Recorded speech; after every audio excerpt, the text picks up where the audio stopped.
Hello, how are you? Welcome, and thanks for being here, you guys. Um, we're talking about relationships and spiritual practice today, and it's kind of it's a vulnerable subject, I think. So I'm feeling a little more vulnerable than usual because these topics are intense. They're intense for me, and I suspect they might be intense for you. And so one of the things this does is this gives us an opportunity to actually talk about that stuff that can be yucky or hard or challenging or scary or fun. So that's what we're doing today. Hi, Marge. Thanks for being here. Nice to see you. Um, Before I get started, I want to encourage those who have not yet subscribed to subscribe below. That would be awesome. And in the descriptions below, in the description, there is a link to my newsletter, which I put out maybe once a month and maybe sometimes once every other month, something like that. But I always am engaging with these conversations like I do here, and I write blogs, or I let you know about certain things that I'm doing or up to, or new books coming out or whatever. But if you're interested, go ahead and click that link and sign up for my newsletter, and then we'll be connected that way too. So that'd be great. Hello, everybody. Thanks for being here. And I think that's Alicia. No, I don't know. This Aisha. It is Aisha. Hi, Aisha. Nice to see you. Thanks for being here. Um, so we're talking about relationships as a spiritual practice today. And the intention of this is to be able to sort of look at what is a spiritual practice and what is a relationship, and how do we do it so that it's expanding and allowing for more of our essential nature to be present in all of our relationships, in relationships with people, places, and things, our relationships with ourselves, relationship with the divine, all of it. And so that's the intention, is to kind of explore some of these dynamics and elements in a way that is personal and connecting and engaging and igniting of what's true for you. Hi, Fred. Thanks for being here. So, oh, it's 8. Okay, so I had asked David in Australia what time it is, and it's 8:30 in the morning. So I'm glad to know 8:30 in the morning tomorrow, I think it is. So thanks, David, for letting me know that it's not like really too early, really, really early. So I'm looking over here at my notes. So I'm just kind of, if I'm not looking at you, I'm looking at my notes. So when I'm asking these questions, when I put together the themes or the titles for these lives or the recorded videos, I look at what is it I'm asking. What's the question, or what's the pieces here? And I often see, in a sense, after the fact, that there's something more than just about relationships. We're talking about what's a spiritual practice, and then what's a relationship in relation to a spiritual practice. So my intention, like I said, is to be really clear about that, so that you can look at yourself and say, here's what I want in my relationships.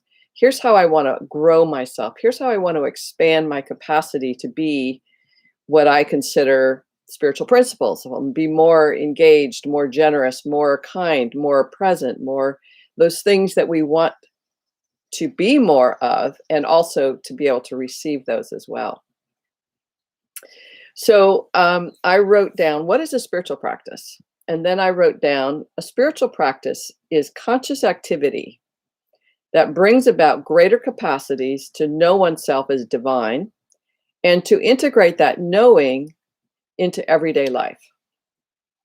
So a spiritual practice is a conscious activity. I'm doing this intentionally to grow my capacity to know myself as divine, and then to integrate that ability, that knowing, into a relationship with other people, places, and things, and ourselves. Now, the other element of this, and I've talked about this a lot, I suspect, is that we are all aspects of the divine. So it's not like I'm divine and Fred, you're not divine. It's like, no, we're all divine. So I'm learning as a person how to be in relationship with my own knowing that I am an aspect of the divine. Keep that in mind as a spiritual truth while I'm in a world where the consensus view of reality says you're not divine, you're an insignificant, incompetent being. Like the best you can hope for is just, to survive, basically. And so our consensus reality fills us with fear and shame and guilt quite often. And our spiritual principles say, no, you're divine, your love, your kindness, your generosity, your compassion, your gratitude, you're all of that. And so it's really challenging to be in relationships in the world when our spiritual principles say that you're something different. Does that make sense?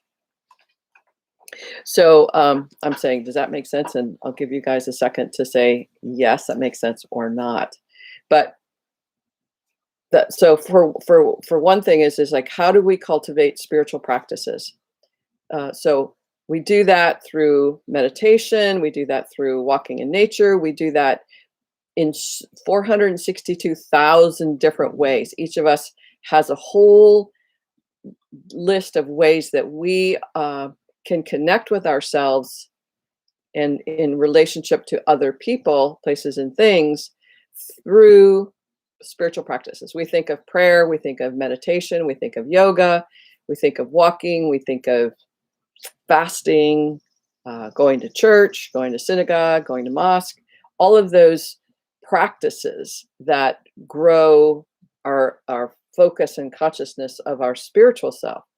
But how does that then engage us in relationship with people, places, and things? Marge says, if I was to boil down what my spiritual practice is to a few words, I'd say to be always acting out of love as opposed to fear. If I can remember to check that one thing, I can stay on track. Excellent. So the spiritual practice is to remember that I am always, I always acting, to be always acting out of love as opposed to fear. It's like, yeah, awesome. And to remember that and remind ourselves that all the time. But what most of us do is we can go into a room or we can go into a time in our life, our day, where we separate out ourselves and we do this spiritual thing, activity of some sort to engage with our spiritual self. And then we're done, and then we go back to here, which might be fear, it might be anxious, it might be frustrated, it might be controlling, it might be whatever it is that we have been in our life. We kind of return to that. And so for us to be aware of, oh yeah, I'm doing this acting in love so that I can be in love with everyone always. And that includes my dog, that includes where I live, it includes my bad moods and other people's bad moods, it includes all of that. So big practice, big practice. So again, we're looking at how do we cultivate spiritual practices? How do we do that? What inspires us to cultivate a spiritual practice? It's like, well, I want to be more engaged with, let's say for Marge, I want to be more engaged with that heartfelt self. And so I'm going to repeat something every day, or I'm going to read something from someone like Rumi that gives you a sense of heartfelt love. And so that you then feel that inspiration and want to be that throughout your day. So it's what's our intention? And when we have a clearer intention of our desire in relationships, then we can be more focused and intentional about what we do, our activities. So, if we look at Facebook, it can be a spiritual practice. It can be a place where we're feeling in alignment with ourselves and we're feeling in our fullness, and we're responding and sharing from that place. Facebook can also be a place where it's relational, but how do we choose to relate? And what's our intention in terms of looking at our page or looking what other people are doing or saying? What's the intention there? Is my intention to go see how people are angry and pissed off and how they're ranting and raving? Am I going there to be inspired by, motivational things? What's my intention? And if we become more and more intentional about what we want in our lives, then we're more likely to create it. If we don't know what we want, we're not going to be very likely to create it.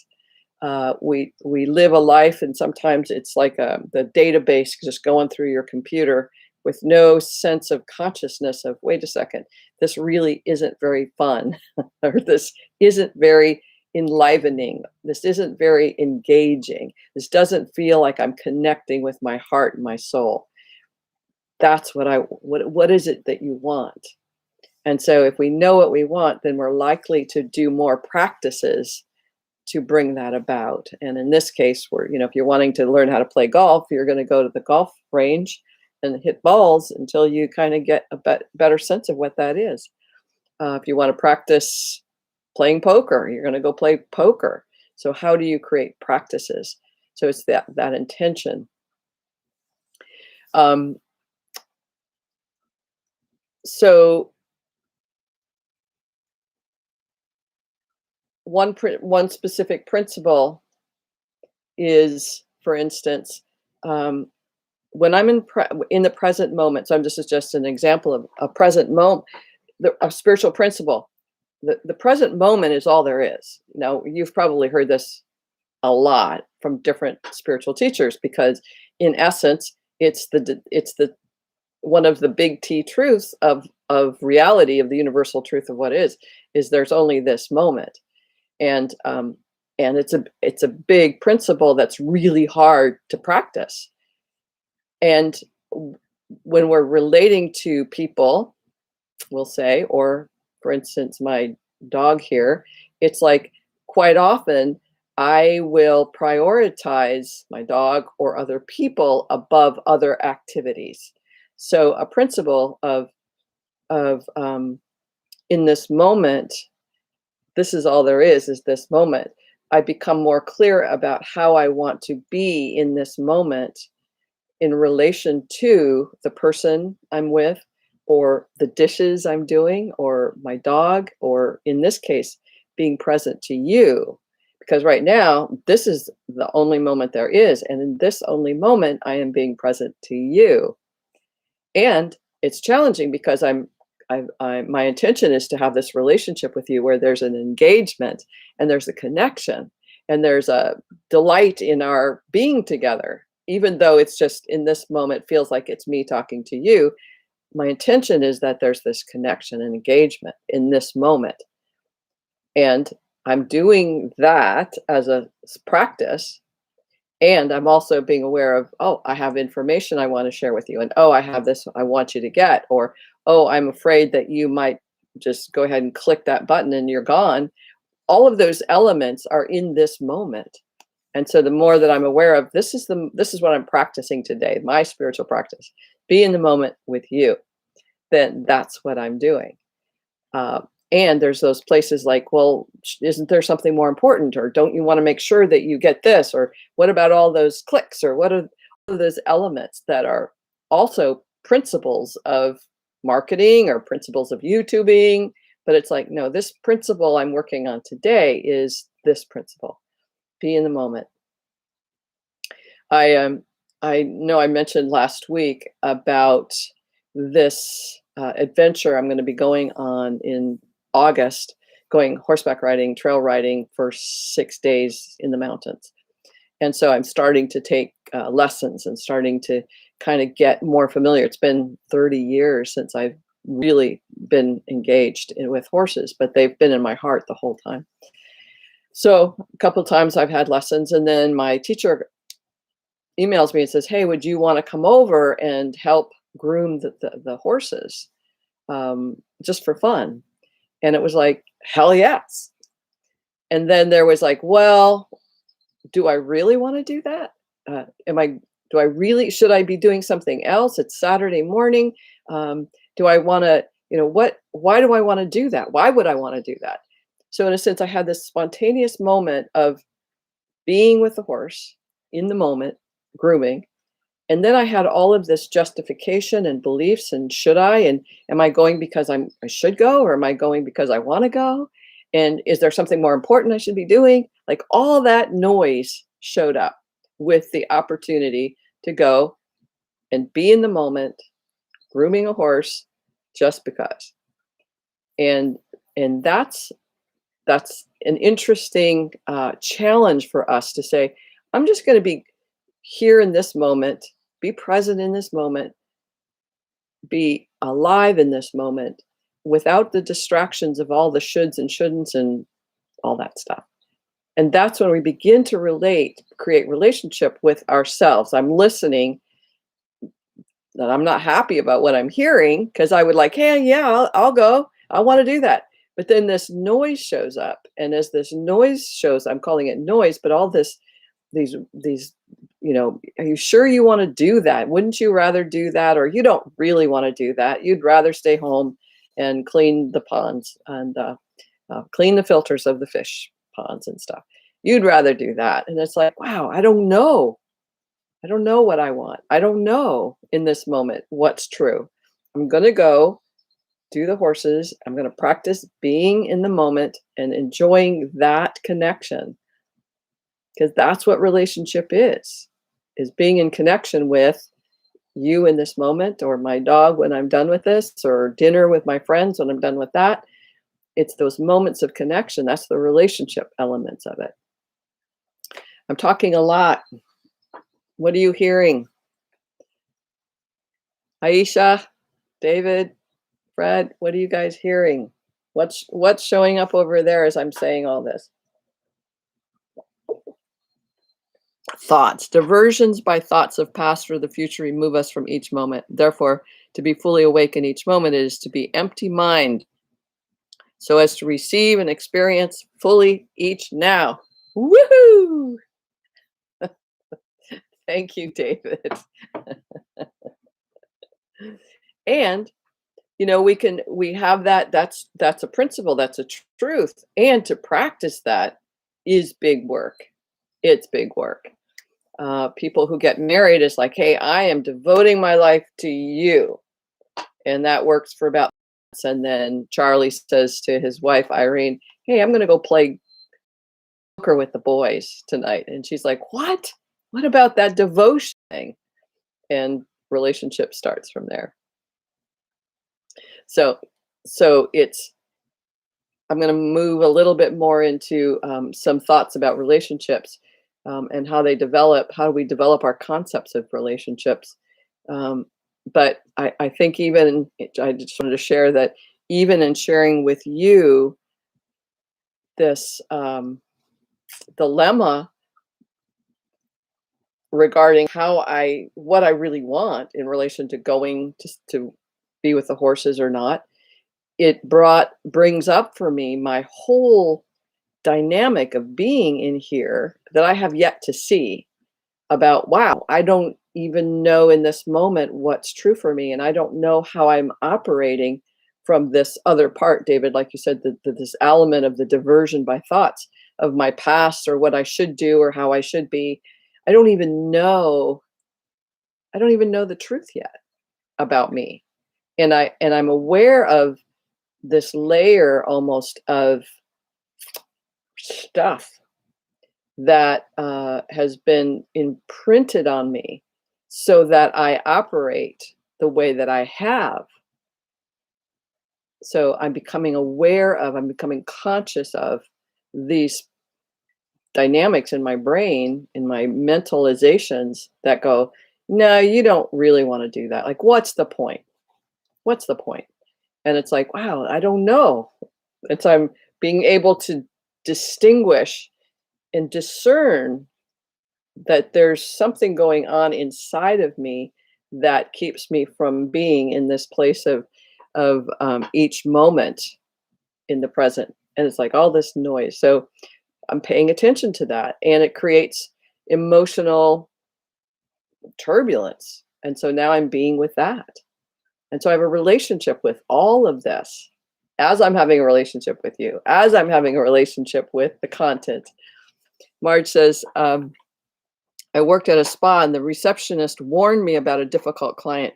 It stirred up so much anxiety in me. I gave the worst massage of my whole career, all because I couldn't stay in the moment. Excellent. Excellent. Thank you. So that's a good segue in terms of how we learn to be in relationship to whoever or whatever is in the moment. Is we're given all these clues and we're given this information, and it's like imprinted on us. It's like walking into a newspaper, and that newspaper print just sticks to you at all levels of you and your cellular memory. And as we're growing up, yeah, Marge says I was more like 7 years old at the, in terms of that response. Yeah, I totally get it. And so that brings me to this place of wanting to talk about a couple of things. First of all, I want to say that every single one of us has chosen to be here on this planet, and we all chose to be on the planet in these bodies as humans. And we did that so that we could have this experience, that we could grow and learn, and we could know ourselves as this humanness, not as this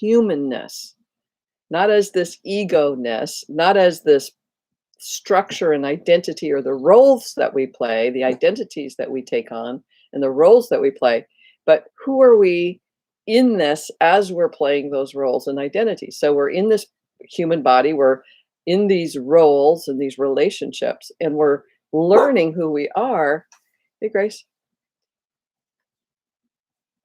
We're learning who we are through that. But we came in to learn. We came in to have this adventure. And so we're in it. And then we begin as little children to be treated and held and fed and nourished and clothed. And it's all done in a certain way based on our cultures, based on the people, based on their history, based on their ancestors. It's all based on one's trauma or one's gifts in the world. We never know. But each of us has been brought up by someone or a group, and within that context, we begin to be entrained with how it is to be who I am in relationship to other people, and I begin to make connections that says, oh, when I cry, people get angry. Okay, no more crying because I don't like people to be angry. Or someone else might say, when I cry, people feed me. And oh, okay, that's a way of communicating that I'm in stress. That works. So we begin to learn what works and what doesn't. I was talking to a client who this morning, and she grew up with a family of 6, and I grew up in a family of 9. And I was sort of in the middle there, where it's like what I realized when I was in my 40s, I think it's like, wow, that experience, what's the quality of the experience of being 6 of 9 kids? That's the question I ask a lot of people. What's the quality of the experience of that? The quality of the experience of that quite often was an experience of insignificance and invisibility. And like, how the hell does an individual survive if they're insignificant and invisible? Like, how do you get through adulthood if that's what you are? And so my whole orientation then was, gosh, I need other people to depend on, because obviously as an insignificant, invisible person, I can't function. I'm powerless, hopeless. I'm just a little piece of stuff. So I better make sure that I'm loved and appreciated so that people will keep me around, and then that I can get in a relationship, a marriage, and then I can have children, and then nobody will leave me. Whew. So every single one of us has our own experience of that development of who we are and how to be in relationship to ourself and others. How did I relate to myself? Is I hated myself. I hated how I made other people upset. I hated that I didn't have power to make a difference in my family. I hated myself. So that's not a really good positive relationship here as I'm trying to get people to love me. So those are the kinds of dynamics that are pretty interesting. Hi, Alicia. I'm glad you're here. Welcome. There's a book I recommend. It's called Families and How to Survive. I'm looking over here. Families and How to Survive Them. It's written by John Cleese, who is a comedian, British comedian, and is psychologist. And the book came about when John was going through a divorce, and he decided he needs some therapy to help him go through that. And what came out was that they collaborated on this book that is very funny, lots of cartoon caricatures and things, but great conversation about what is this thing we're doing and how did we get into relationships, like how did I get married to this person, and how did those kinds of attractions happen, and what's the point of all this. So a really great book, I highly recommend it. um, uh, Families and How to Survive Them by John Cleese. It came out about 25 years ago, I'll say, something like that. So we learn and we are entrained to think of ourselves as this, whatever that is. You might have had an experience where you are fully loved and fully um, gifted, and you were able to learn to receive love and then share it with others. That's awesome. And so each of us, again, have our own unique way of learning how to be in relationship. And that becomes the Bible. I don't have a book here. I'll say. That becomes the Bible of how to be in relationships. And that's how everybody be's in relationship, because it's all that you know. And so we project that onto everybody. Everybody does relationships that way. And if people don't do relationships that way, they're not right. So when I met the man that I married, my whole job, I thought, was to teach him how to be in relationship, because he didn't know what he knew. From my perspective, he didn't know. Now, I didn't realize that I didn't know. And that's what happens with so many of us, is that we're in relationships. We don't even know who we are. Like I said, I just thought I was this insignificant, incompetent, invisible individual, and I needed to attach myself as quickly as possible to somebody else and then make it work, make him what he needed to be for us to be happy. Like, that doesn't work.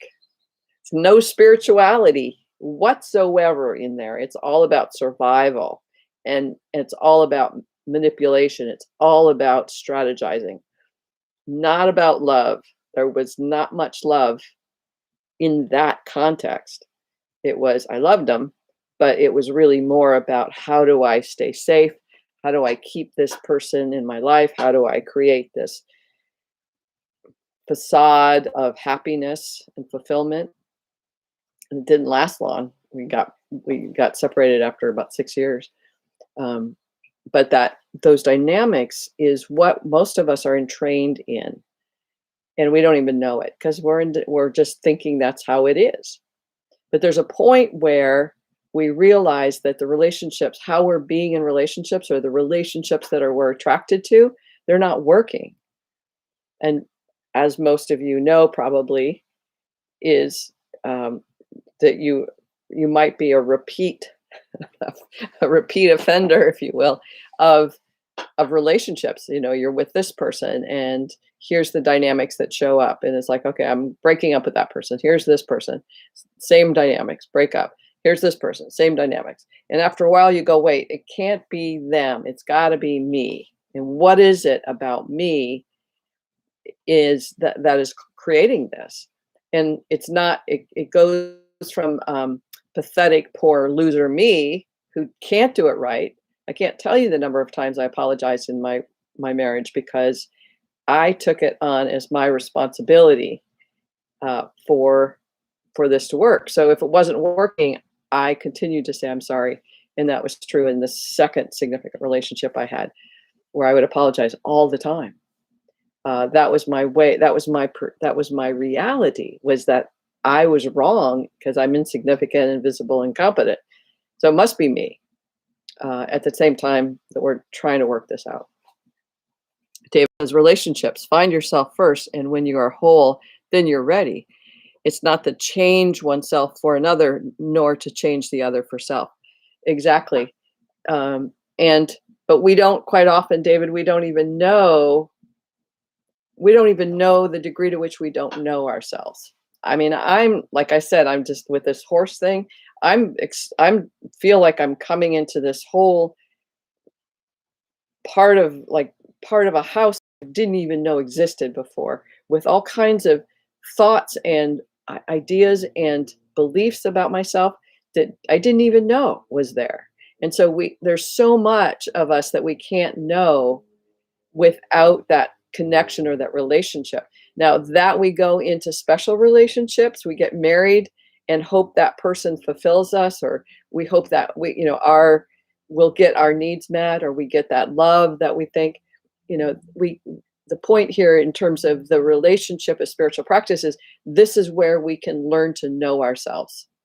I can't not know I can't know, I can have a sense of myself living alone, but it's only in relation to you or the people I'm with or my dog or my fish that I learn about myself. So, even David says, I've heard it said that we unconsciously seek the missing parts of ourselves in another, that it is the magnet. Yes, and it's the mirror in a sense, that it's the both and uh, that are every person that is in our lives, whether it's political leaders or Facebook page people, or even you guys, you here with me, um, I have that be a reflection of good stuff or bad stuff. You guys give me likes, or you give me no likes. There's a lot of comments sometimes for people. There's hate and all those kinds of things. And how I relate to that then is how I relate to that. Do I take it personally? Do I demean myself because I got one of these?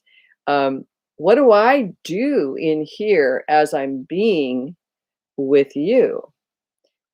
Each one of you that's here today, I have an interpretation, a relationship with. David, you're in Australia and it's 8:30 in the morning, and you commit yourself to being here today. And I feel honored. I feel privileged. I have this experience of me because you're here. And I have a different feeling with Aisha being here, and Marge and Fred. I have a different sense of myself because they're here. And so each of you I have a relationship with in my own way. And and that's what happens with every single other person. So let me just put a dot there. Um, it says David, it says the seven mystical mirrors of the ascents, and then it just kind of cuts off. So I don't know what else is there. I'll look forward to hearing what you've got to say. But I, I am like what you're saying is each of us is a reflection of what we see in the individual in front of us. And we can see that as a reflection of positive, golden light, golden shadow, as they say, or a negative shadow. A lot of people look at the previous President Trump and just project all this stuff on them. And it's like, what is it what's over there? And and if that's drawn into, that was drawn into so many people's lives, what's that a reflection of? What's it a magnet for? In terms of what am I willing to look at? So part of this practice of a relationship as a spiritual practice is the willingness to ask the questions, like what about this person is, why are they continually being in my face, or that kind of person? What is that about? What do I need to learn? What do I need to see? Ancient wisdoms found in the Dead Sea Scroll. Yes. And I think what you're saying is the seven mystical mirrors of essence. Oh, of a scene. I'm forgetting, David. I'm sorry. But yeah, it's the ancient wisdom found in the Dead Sea Scroll. Yeah, I get what you're saying. So the practice, in a sense, of becoming conscious of ourselves, who we be, how we be, and the aspect of the divine, the trueness of our own nature, my own nature, and your own nature, and how do you want to be in relation to your life? And then how do you be that in relation to other people? So it's a twofer. We can't do this alone. I need that reflection. And those reflections can be very positive, and they can be not so positive, but they're still reflections of what's occurring for me and what I need to look at. I have a tenant, and the the funny thing is, it's funny, but it's like, oh God, his dynamics. No, yeah, his dynamics are the dynamics that I've had with every single man in my life, ish, almost 90%, I would say. That dynamic is here, and it's here. And I go, what do I have to do to get him to change? Right? And the truth is, it's not about him. He's just being him. And like you said, David, I am the magnet for this. And so no matter where we are on our path, no matter where we are in terms of, here I am, a teacher of spiritual principles and all that kind of stuff, a transformational coach, but I'm continuing to work on my path, and in relation to what's showing up that's creating strife, what's creating joy, or what's creating agony, what's creating hurt, and going, what is that I keep allowing or choosing or practicing? And those questions will continue to haunt us all as long as we're on the planet. We don't know who we are and how we're being until we become more conscious and willing to ask the questions, willing to be conscious, willing to be courageous. There was a point in my second marriage where I was asking myself questions, and there was a point where I went, if you answer that question, this relationship is over. I said this to myself. This is not even in the conversation with that guy. If you answer that question, the relationship is over. And it was like, wow. It was almost a dare from whatever aspect of myself that was like, this is the point of truth, of getting clear and seeing, okay, I am a magnet for that. I don't want to be a magnet for that. But I had to look at how I was being that magnet, how I was contributing to this being in my life. So another piece of this is that whoever is in your life, or whatever is in your life, if people, places, the things, everything in your life as it is by your choice, by you. And when we know that, we get to be responsible for, okay, I'm not crazy about these glasses that came from IKEA. Don't really like them. I can let them go. Oh no, I can't, because I don't want to go to IKEA. How do I get another glass? It's like, I can be a choice, because I can become conscious of, I brought this glass into my life.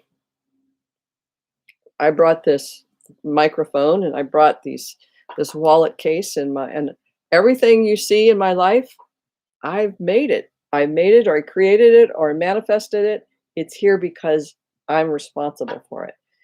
And it's the same for you. If you're in a relationship with someone that is challenging, whether it's a parent or friend or colleague or work person or your partner, uh, whoever that is, it's like there's a responsibility that we need to take for those relationships. I'm 100% responsible for how I show up in this relationship. So I have to take 100% responsibility for how I show up and what I create over here. I can't say I'm a victim to um, to what's happening, the challenges with my tenant. I'm not a victim, but I can't figure out the puzzle yet. I can't figure out my piece in it. But I'm willing to look. I'm willing to see what elements and aspects of me are magnetizing that. What's those dynamics? And I'm getting closer, I think. I think I'm getting closer. And, I've spent 9 years from the time I was last previously married. I've been on my own for 9 years, and it's been exquisite. It's been, sometimes, very rarely do I miss having someone where I'm really lonely. Most of the time, I'm good. I've got some wonderful friends. I've got some wonderful family members. I've got good connections with the people in the world like you. And so my life is very full. Why did I tell you that? I don't know. I don't remember why I told you that. It'll come back. But I think what I was going to say is that I want to be clearer in who I am and what's true for me so that I can be more of that in relation to the people that I want to be in relationship with. So I'm a happier person. I'm more fulfilled. I'm connected. When I think about having a companion, a full-time lover, friend, companion, I imagine good things, but mostly I imagine that I love my freedom. I love the flexibility. I love my creativity. I love my routines. And so it's like, well, how would I bring in, or how would that work to engage another person? So I'm learning to know myself. I love my freedom. I love the flexibility. I love the fun that I can create. And is that possible with a second person in my life, another person? I don't know. I don't know, but I'm willing to know myself in relation to who I am now, in relation to another person.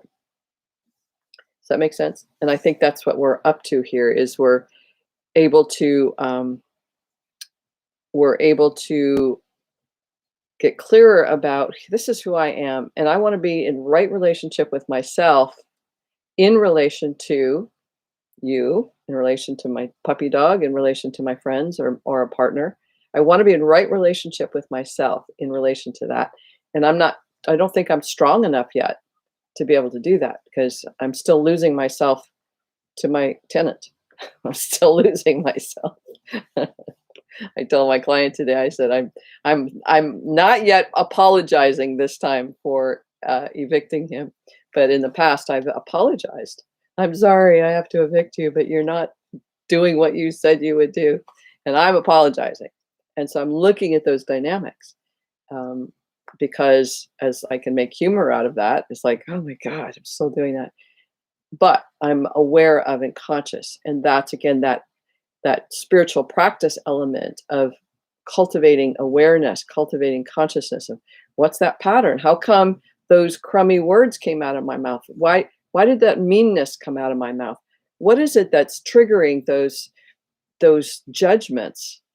What's triggering this sense of disappointment in how the world is? Like, that's a big one, but you can be, disappointed in your children or your coworkers, those kinds of disappointments. It's like, what's triggering that stuff? And the more that we ask those questions, we can then become more discerning about those and answer the questions for ourselves, or get support. There's a lot of life coaches or a lot of therapists that want to support and empower you to have a great life and have great relationships. I'm all over that. David says, love is firm. Love is showing the other person who you are and your boundaries. That is loving. We tend to train others. If we are able, if we are people pleasing, then we will be used. If we abuse, we push people away. We push away. Yeah, that's all very true. And in a sense, someone says love is not an emotion, is love is love. Um, and love is. And what most of us are doing is not love. And that's scary. And Course in Miracles for me was all about that. Man, that just hit me so hard because it's like people in special relationships. I know for me how much of my time I spent uh, um, uh, dis- disrespectful of my partner and guilting them and shaming them and telling them how they're not being a good partner. That is not love. That was control. That was manipulation. That was mean. And I didn't know it. I thought that was love. But the more that I have grown, I go, wow, I don't want to be that anymore. In special relationships, we tend to want to keep people where we want to train people, like you said, David. We want to train people so they don't leave. And we can train them by being mean. Or for me, I did that, but I also tried to train people by being loving and kind in the manipulative way. I mean, I am a kind, loving person. Don't get me wrong, but my tendency was to try to strategize to keep the guy around, keep the dependency, keep the security, and safety. That's not love. And so we know what we're going through towards in terms of the trajectory of the spiritual principle of love, which we state in our marriage vows and all of that. But quite often what we're doing is just a manipulation to try to hold on to what we think is relationship and what we think is going to grow us into this more loving, kind, caring, compassionate, generous being. So, any thoughts or questions about all of that? David, you keep putting things in very succinct nutshells. And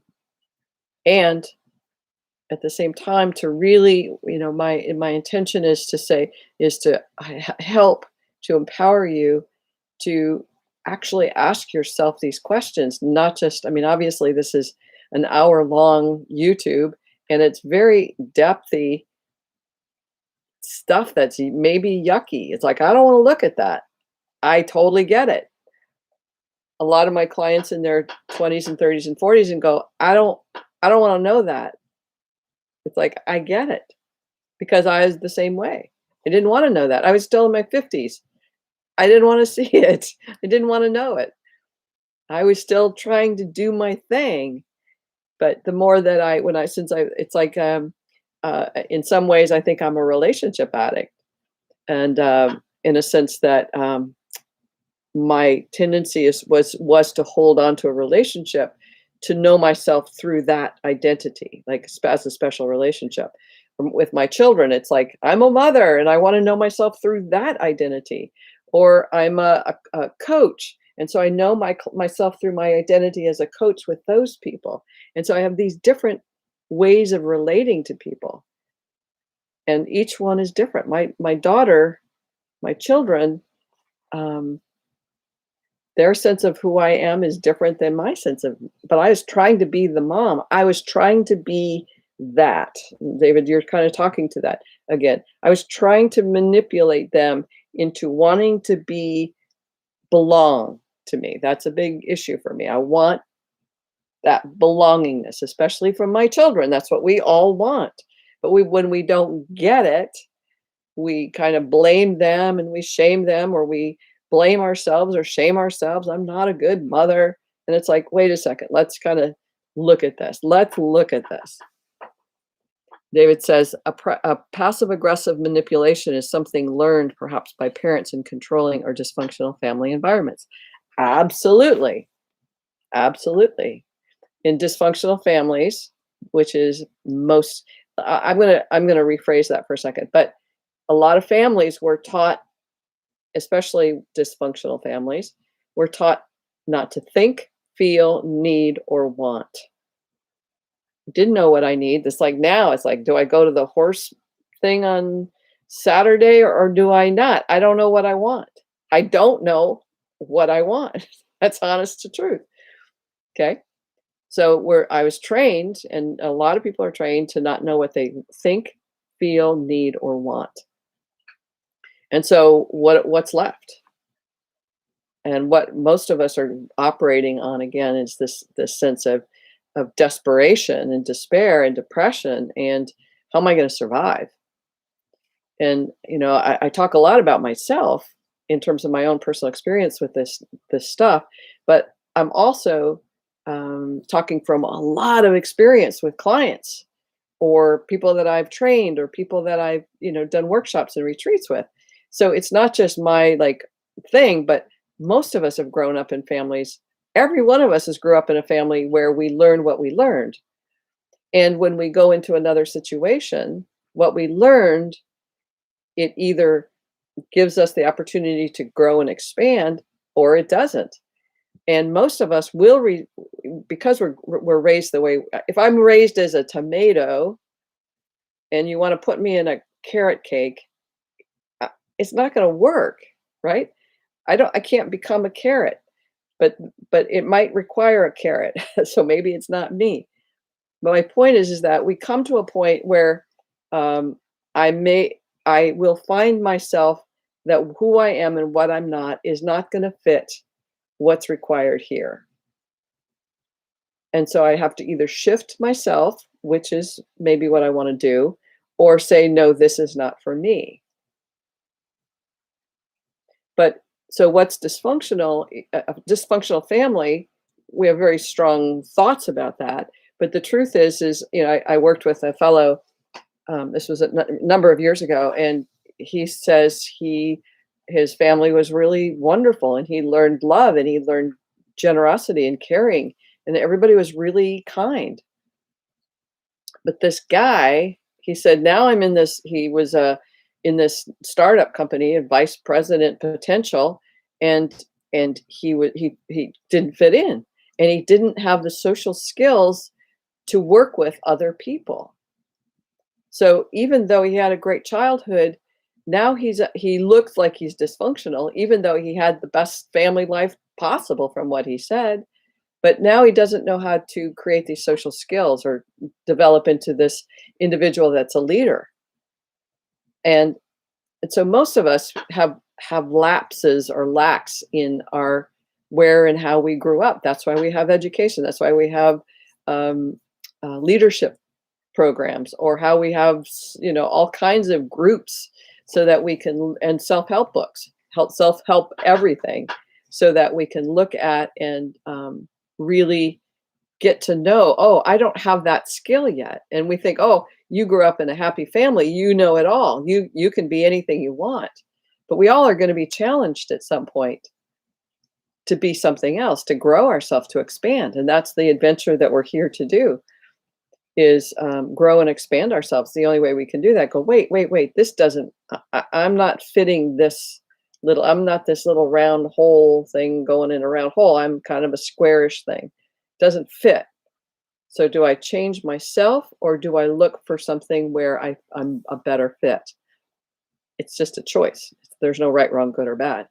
So there's that dynamic. So I say that because a lot of people really feel bad because they grew up in a family that's impoverished, or impoverished in terms of, we'll call it social skills. But even the wealthiest or the healthiest families, they can't provide everything so that a person has a limitlessly, effortlessly wonderful life. It's just very rare if it happens at all. We're here to learn. We're here to grow. We're here on this adventure to know what it's like being in here while we're going through whatever it is we're going through. Me going through this horse thing, or my eviction of my tenant. I'm going through these things. It's not wrong or bad or terrible. I'm just going through it. and I can blame it on him or blame it on somebody or whatever. But it's like, okay, who am I in here? Who am I in here? And what's the experience of me here? And and this is a place I want to mention too, before we go, is this is a few things that I wrote down of what could be valuable, um, is utilizing a journal. So for me, journaling is a great way for me to, um, it's almost like being in an experiment, and then I write down the notes of what I'm experiencing, what I'm noticing. So write down what's important is like what write down how you want to be in a relationship. It's like when you're clear about what you want, how you want to be in a relationship. We say, "Oh, I want somebody in my life who will make me breakfast, bring me coffee, will, whatever it is." It's like that's what you want, that you want to receive that. So receiving is one way of wanting to be in a relationship. I want to be able to receive. I don't know how capable I am of receiving in a relationship. Don't know that yet, but that's something that I want. So write down how you want to be in relationship with people, places, and things. Write down the spiritual principles that are really important to you, that you want to practice and be part of every day of your everyday life. Marge says, "Hey, I want to be this flow of love all the time." It's like, okay, great. How do you want to practice that? How will you practice that every day? And she said, if I can remember this, but it's like, okay, how are you going to, what are you going to practice so that you can remember that? We take forgetting as a way of excusing ourselves from not having what we want. Oh, I forgot. It's like, no, no excuses. David says, "Oh, I'm a square peg in a round hole. LLO. Therefore, acceptance of self is one's beginning to wholeness." Woohoo! I love that, David. That's awesome. Yes, acceptance of self is one's beginning to wholeness. And as we become more whole, we become that vibration, we become that resonance for that what wholeness is. And people go, wow, that's fun, that's cool. We don't have to do anything, we're just the vibration of wholeness.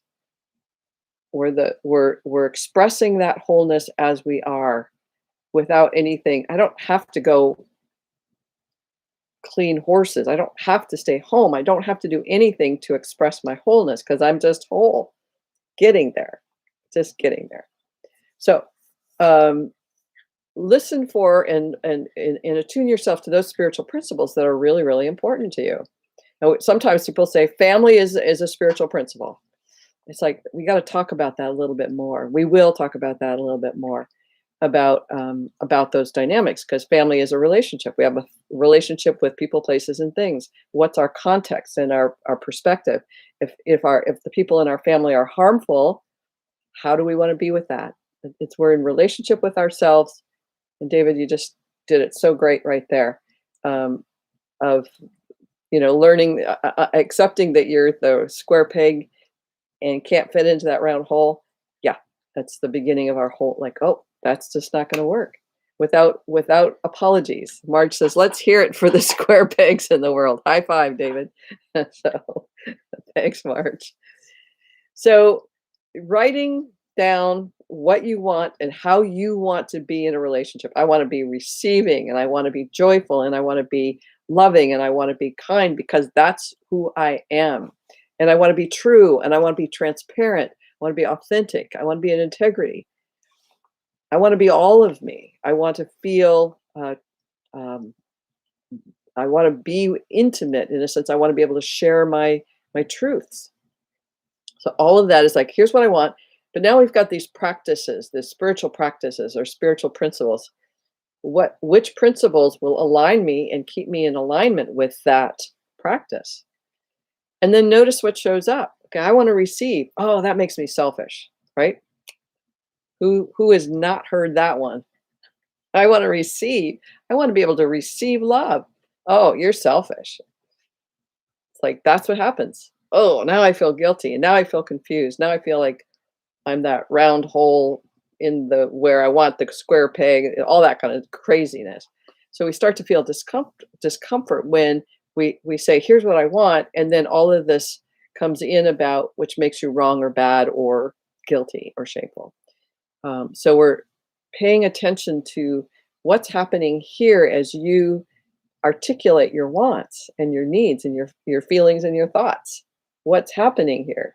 Ooh, I'm not comfortable. I'm going to go have a piece of cake. Ooh, I'm going to go distract myself with Facebook. It's like, yeah, that's what you might do. And you have a relationship with that part of your life that feels safe and you feel good in and comfortable in.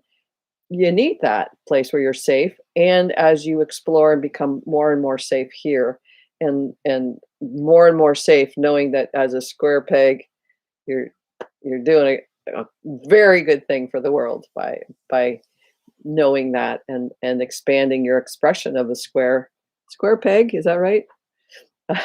so um, so that's pretty much it. Just if you're a journaler or you're thinking about journaling, just keep writing down what these little intricate things that come out of you that you don't know what to do with. Just write it down. It'll make sense when you can allow that to happen. It's like looking at the evidence of an experiment and going, oh, here's what's happening, here's what I'm feeling, here's what I'm sensing, without censoring, without judging. Oh, is this good, is this bad? No, it's this in the moment thing. It's what is.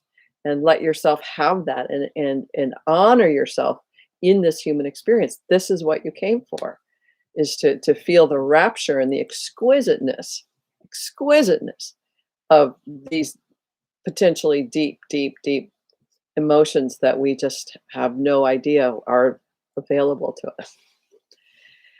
David says, right on, back at you. Thanks, you guys. So thanks for being here with me, you guys. You make me happy. And if you haven't already subscribed or clicked on the link to join my newsletter, I'd be happy to see you in those different places. And thanks, you guys, again for being here. I really appreciate it. All right, bye for now.